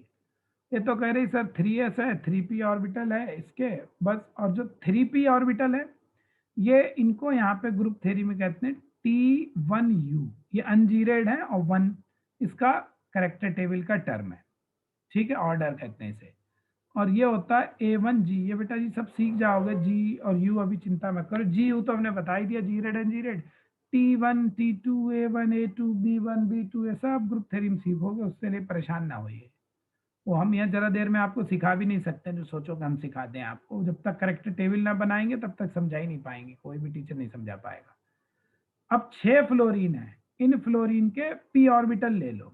अब ये थ्योरी ये कहती है कि यहाँ पर देखो एक फ्लोरीन के ऑर्बिटल की एनर्जी तो कमी होगी, बताने की जरूरत तो है ही नहीं, कि 2 ऑर्बिटल एक एनर्जी लेवल पे होते हैं, 3 ऑर्बिटल एक और एक अलग, एक A1G ही होगा क्योंकि सेम सिमेट्री वाले ही मिक्स करते, T1U है तो यहाँ पर भी T1U होगा। अब 2 बच गए, जो 2 ऑर्बिटल बच गए उन्हें हम EG ऑर्बिटल कहेंगे, E माने डबली डीजेनरेट। एक मिनट रुक जाओ, ऊपर B लिख दिया था हमने, E का मतलब है डबली डीजेनरेट, बेटे पड़ता है T2G EG।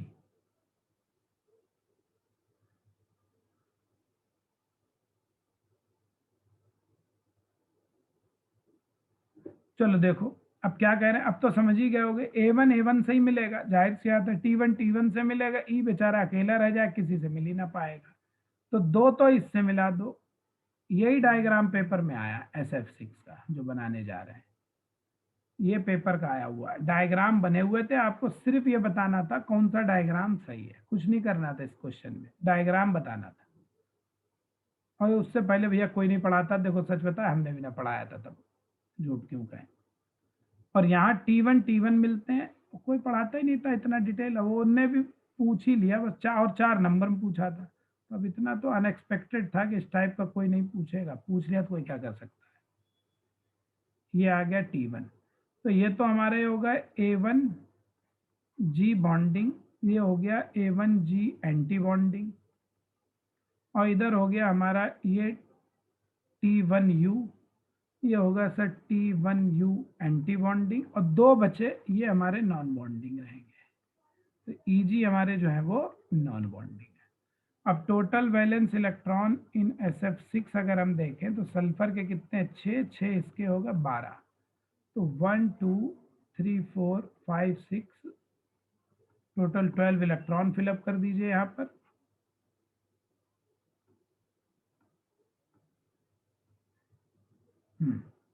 वन 2 3 4 5 6 7 8 9 10 11 12 सारे इलेक्ट्रॉन पेयर्ड है। तो बॉन्ड ऑर्डर देखो बड़ा मजेदार बात है यार। अब वीबीटी क्या कह रही है और एमओटी क्या कह रही है, देखो दोनों में बहुत फर्क होता है। अकॉर्डिंग टू, पहले हम बात करें वीबीटी, तो वीबीटी क्या कह रही है sp3d2 और ऑक्टाहेड्रल कह रही है इसे, तो हमारा SF6 ये हो गया SF6, और ये हमारे 6 फ्लोरीन एटम आ गए। तो अगर हम यहाँ देखें, यहाँ पे हम 6 बॉन्ड बनाते हैं ना, तो यहाँ पर टोटल बॉन्ड ऑर्डर जो हमारा आता है, total bond order of SF6, तो 6 बॉन्ड हैं तो 6 आ रहा है। लेकिन अगर यही बात करें अकॉर्डिंग टू MOT, हाइब्रिडाइजेशन की बात तो करती नहीं, bond order, total bond order of SF6 अगर निकालो तो बॉन्डिंग में देखो कितने इलेक्ट्रॉन है, 6 और 2 8 ही है, और वो 2 तो 4 इलेक्ट्रॉन तो नॉन बॉन्डिंग में है, तो सिर्फ 4 ही है। इसका मतलब इनके हिसाब से जो SF6 है ये, यहाँ टोटल बॉन्ड बेटा जी 6 है ना, यहाँ पे टोटल बॉन्ड जो है वो 6 है आपके, ठीक है, इसका मतलब मालूम क्या हुआ? इसका मतलब ये हुआ, देखना कि यहाँ पर तो बॉन्ड ऑर्डर सब जगह कितना है, 1 1 1 1 1 1, इसीलिए 6 हो गया। और यहाँ पे बॉन्ड ऑर्डर कितना आएगा, 6 एटम है, 4/6 माने 2/3, 2/3 2/3 2/3 2/3 2/3, यानी 6 टाइम ये आएगा, 2/3 2/3, तो 6 इंटू 2/3 तब 4। इसका मतलब इनके हिसाब से बॉन्ड ऑर्डर 1 है, और इनके हिसाब से इसका मतलब देखो ऐसे कहें, that is SF bond order. यहाँ तो आएगा 6/6 इक्वल्स टू 1। यहाँ पर SF बॉन्ड ऑर्डर जो है टोटल 4 आ रहा है, एटम 6 हैं, तो ये 2/3 आएगा। इसका मतलब ये तुम्हारा 0.6 है ना, 67। तो यहाँ बॉन्ड ऑर्डर देखो 1 है, यहाँ बॉन्ड ऑर्डर 0.67 है। इसका मतलब अकॉर्डिंग टू MOT जो SF6 का बॉन्ड ऑर्डर है वो सर बेटा जी 1 से कम है। इसका मतलब SF6 का बॉन्ड हम जितना स्ट्रांग समझते हैं वास्तव में उतना स्ट्रांग नहीं, थोड़ा सा उससे वीक होना चाहिए, और प्रैक्टिकली ये बात बिल्कुल सही है। तो इसका मतलब MOT से अप्रोच में देखो बॉन्ड ऑर्डर का नंबर भी अलग आ सकता है। तो यहाँ पे बॉन्ड ऑर्डर अलग है, बॉन्ड 6 ही दिखाएंगे, लेकिन एक्चुअली यहाँ बॉन्ड ऑर्डर जो है वो बॉन्ड को कैसे दिखाएंगे, 6 ही दिखाएंगे, लेकिन वो 6 में 2/3 2/3 2/3 कॉन्ट्रीब्यूशन होगा, जैसे हम ऊपर दिखाते थे ऐसे है। और SF6 इसीलिए जो है ना बॉन्ड ऑर्डर कम है, तो इसका मतलब SF6 बहुत स्टेबल नहीं होना चाहिए, और ये बात बिल्कुल सच है। SF6 बहुत स्टेबल मॉलिक्यूल नहीं होता है, स्पेशल कंडीशन में फॉर्म होता है, और हाई टेम्परेचर पे ऑटोमेटिक अपने आप ब्रेक हो जाता है। रूम टेम्परेचर पे आप इसे बहुत दिन तक स्टोर करके नहीं रख सकते, बिल्कुल सही बात है।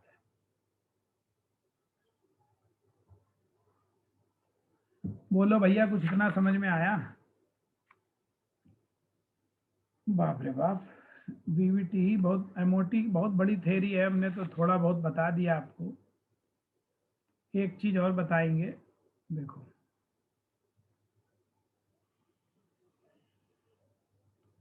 जैसे जो हमारे नोट करके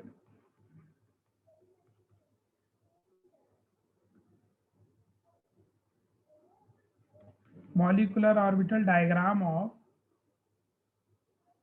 M2XN और ऊपर कुछ चार्ज बार जो भी हो यार, MXL हो यहाँ पे, N प्लस माइनस जो भी हो।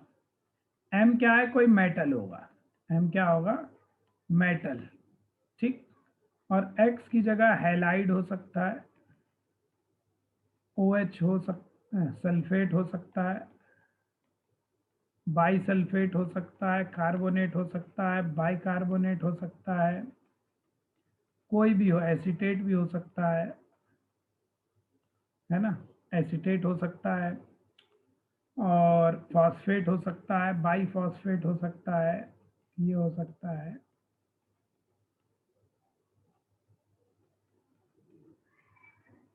ये मेटल जनरली आपको इसमें मिलेंगे rhenium, osmium, रुथीनियम, W etcetera.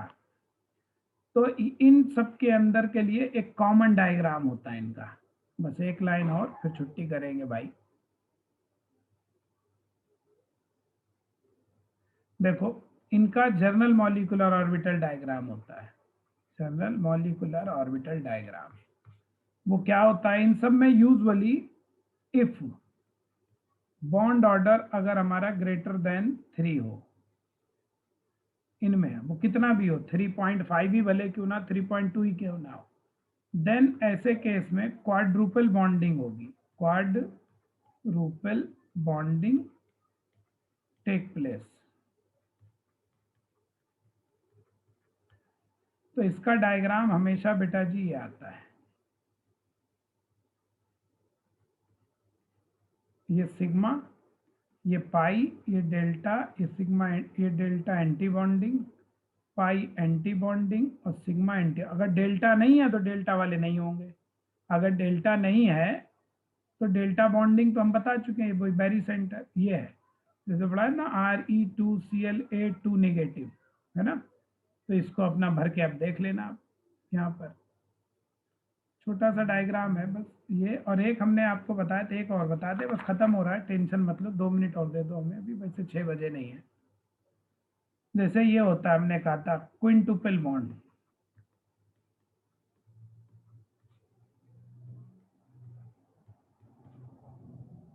क्विंटुपल bond क्या होता है, जैसे क्रोमियम क्रोमियम के बीच में पाया गया है, ये हमने शुरू में ही बताया था, 5 बॉन्ड ऑर्डर होता है इसमें, है ना। और यहाँ पे कोई एरोमेटिक रिंग लगी होती है सब्स्टिट्यूटेड, और यहाँ पे कुछ चार्ज वार्ज जो भी हो, n+- या 0 जो भी हो, इन सब का भी कॉमन मॉलिक्यूलर ऑर्बिटल डायग्राम होता है इस टाइप के कंपाउंड का।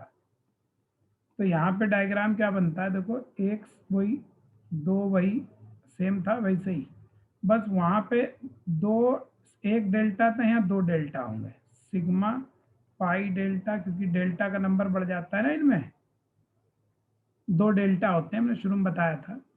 तो इनका हेमोडायग्राम ये आता है।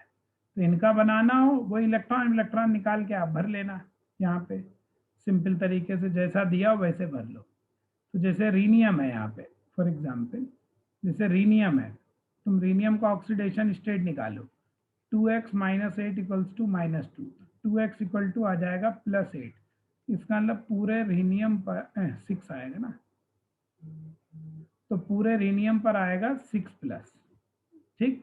अब 2 रीनियम के टोटल वैलेंस इलेक्ट्रॉन निकाल लो, तो वो कितने आ जाएंगे, 8 आ जाएंगे। तो 2 4 6 8, तो बॉन्ड ऑर्डर निकालोगे जब यहाँ पे, तो तुम्हारा कितना आएगा, 8/2 माने 4। तो इसीलिए रीनियम रीनियम के बीच में कितने हैं, 4 बॉन्ड होते हैं। ये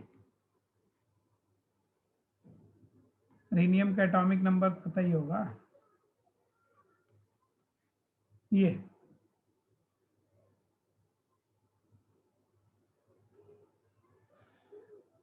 मैग्नीज ग्रुप का होता है रीनियम, मैग्नीज के नीचे टेक्नीशियम, टेक्नीशियम के नीचे रीनियम, 7 इलेक्ट्रॉन होते हैं, 7 14, 14 में से 6 गए, 8 बचेंगे। रीनियम जो होता है इसका कॉन्फ़िगरेशन जो होता है क्रोमियम ग्रुप का है, सॉरी मैग्नीज होता है, मैग्नीज के नीचे टेक्नीशियम, टेक्नीशियम के नीचे रीनियम, 3D 4D या 5D सीरीज का है, 5D और 6s होगा, 6s2 5D, 7 इलेक्ट्रॉन होते हैं यहाँ पे, ठीक है। तो रीनियम की 2 रीनियम में इसका मतलब 14 इलेक्ट्रॉन होगा, अब +6 का मतलब 6 कम कर दो, तो 14 में से 6 गए, 8 बचेंगे, वो 8 हमने यहाँ भर दिए, डायमैग्नेटिक ही आ गया। इनमें जो ट्रांजिशन होते हैं हमेशा वो ये वाले ट्रांजिशन होते हैं, delta two delta anti bonding transition, और जहां भी ये वाले ट्रांजिशन होंगे वो चीज हमेशा डार्क कलर की होंगी। कैसी होंगी, डार्क कलर, जैसे रॉयल ब्लू होता है, ये हमारा जो है रॉयल ब्लू कलर का होता है। सेम ऐसे क्रोमियम का बनाना हो, क्रोमियम का बना लो। लो भाई, अब एमओटी में हमें लग रहा है अभी इतना रखो, अभी तो इतना ही बहुत है, फिर हम आपको, अभी खत्म नहीं हुई है एमओटी बेटा जी, थोड़ी सी लंबी है, लेकिन क्या करें, पढ़ाना तो है सिलेबस में। अभी हमको थोड़ा सा कलर वलर के बारे में बताना पड़ेगा थोड़ा सा, और ट्रांजिशंस के रूल नहीं बताया कल, अगली बार मुझे 2 चीजें याद दिला देना, हम भूल भी जाए अगली क्लास में। एक तो ट्रांजिशन के रूल्स लिखाने मुझे, मैं भूल गया, और दूसरा एक मैं भूल गया कल बताने को, हाइब्रिडाइजेशन में ऑर्बिटल कौन सा इन्वॉल्व होता है, तो अगली क्लास में थोड़ा हमको याद दिला देना, वरना भूल जाएंगे। अगली क्लास में हम आपको पढ़ाएंगे, अब थोड़ा सा एमओटी थोड़ा सा रोक लेंगे, फिर पढ़ाएंगे, बहुत हो गई है एमओटी पढ़ पढ़ के, हम भी बोर हो गए, आप भी बोर हो गए होंगे। तो थोड़ा सा आपको पहले कुछ और टॉपिक एक पढ़ाते हैं आसान सा जरा, वो पढ़ाते हैं पोलराइजेशन, ठीक है, तब फिर आगे बढ़ाएंगे। चलो आज के लिए इतना रखो, tata bye bye, thank you very much.